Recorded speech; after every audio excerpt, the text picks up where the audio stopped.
No ar aqui que eu quero só ver o que diz o médico. Vamos ouvir aí. Pode rodar. Submetido à perícia necroscópica, né? E dessa perícia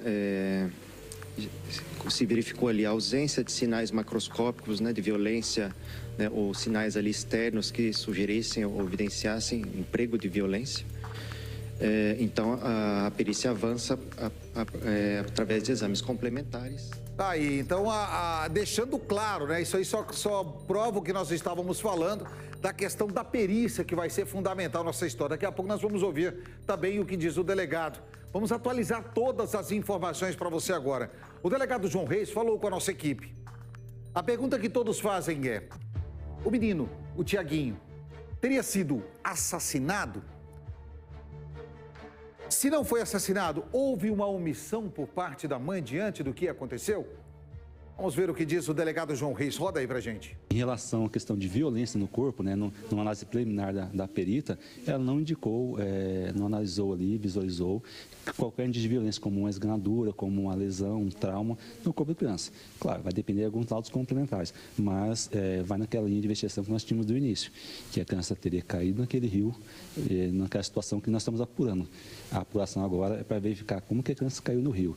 Se houve algum tipo de descuido, de negligência por parte da mãe, do namorado, isso é uma possibilidade. Se foi uma fatalidade, o inquérito tem que apurar isso agora. Como que essa criança foi parar no rio? Se você observar o local, a dinâmica, é um local escuro, é um parque lá que está praticamente desativado.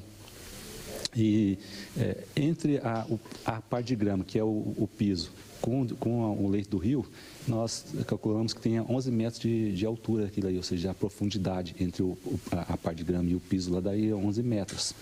É possível que a criança, quando você olha do parque, olha para o lado oposto, para a parte de avenida, da rodovia, é escuro.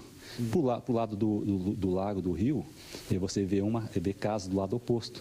Essa iluminação, essa luz, pode ter atraído a criança para aquele lado do rio. É isso que nós estávamos suspeitando. E realmente, tudo indica que a criança tenha sido atraída por aquela questão da iluminação e tenha ido para o lago naquele sentido. E aí você cai de aproximadamente de 11 metros e cai num rio. Uma criança que na época estava com 2 anos e 5 meses, agora deu 2 anos e 6 meses, né? E aí, infelizmente, acabou na fatalidade. Por isso que desde o início, né, a gente tratou o caso pensando em todas as possibilidades. Por isso que ontem, quando eu botava aqui o comentário de todos vocês aqui no YouTube, eu dizia, né, é preciso muita cautela em acusar. Porque a mãe, quando o carro sai e volta, né, e você dizia, não é o mesmo carro, é o mesmo carro, não é o mesmo carro. A mãe volta desesperada. A câmera lá da PEL, que a polícia já teve acesso, confirma que o carro realmente faz a volta. Algumas coisas não batem, que é aquela questão do vidro, da porta do carro. O veículo 2 portas é um carro muito pesado. A perícia não indicou marcas de sangue no carro. Então, a criança pode, sim, ter saído do carro? Sim. A Grace Abdu estava lá até agora há pouco, no local, e ela disse que à noite, quando escurece, há uma luz que acaba chamando a atenção no parque, que é todo escuro. E essa luz fica do outro lado do rio. Então, será que essa criança já estava escuro, 7h30, 8 horas da noite? Você vê que o carro, quando passa ali, está escuro. Será que essa criança, ao sair do veículo, foi em direção à luz e caiu na água? São perguntas que ficam. O diretor do IML, em entrevista à nossa equipe, falou da expectativa do resultado dos laudos periciais. Vamos ver? Roda aí pra gente. Está aqui com a gente faz 2 horas, 3 horas, né? Esse corpo, o material vai ser examinado ainda em laboratório e, eventualmente, surgindo alguma coisa que conduza para uma outra conclusão, retomam-se as investigações, né? Especialmente por parte do Dr. João junto à Delegacia de Homicídios, né?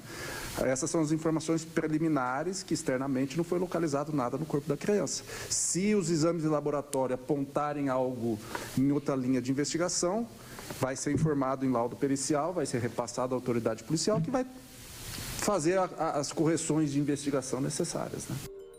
É difícil, né? Eu tô vendo muita gente falar ali no YouTube, eu tô vendo o seu comentário do nosso YouTube sobre a questão da mãe. Ah, como é que a mãe não viu, gente? Ontem eu ainda comentei aqui várias situações em que filhos são perdidos em supermercados, feiras. Às vezes, num momento de descuido, a criança, ela desaparece. E no caso, se a mãe realmente não percebeu que essa criança saiu do carro, qual o crime que essa mãe cometeu? Ela cometeu o crime de omissão. Ela tinha o dever de cuidar e não o fez. Pode ser punida? Pode. Mas a pena dessa mãe de perder um filho é muito maior do que qualquer pena que possa ser imputada a ela pela justiça dos homens. Ou seja, não vai haver punição por parte do Estado, da justiça. Porque a punição para um pai e para uma mãe, maior do que a perda de um filho, não existe. Mas já nós vamos ouvir a entrevista completa do médico legista falando da importância dos exames para constatar se essa criança foi assassinada ou morreu afogada após a entrada dela no Instituto Médico Legal. Me dá um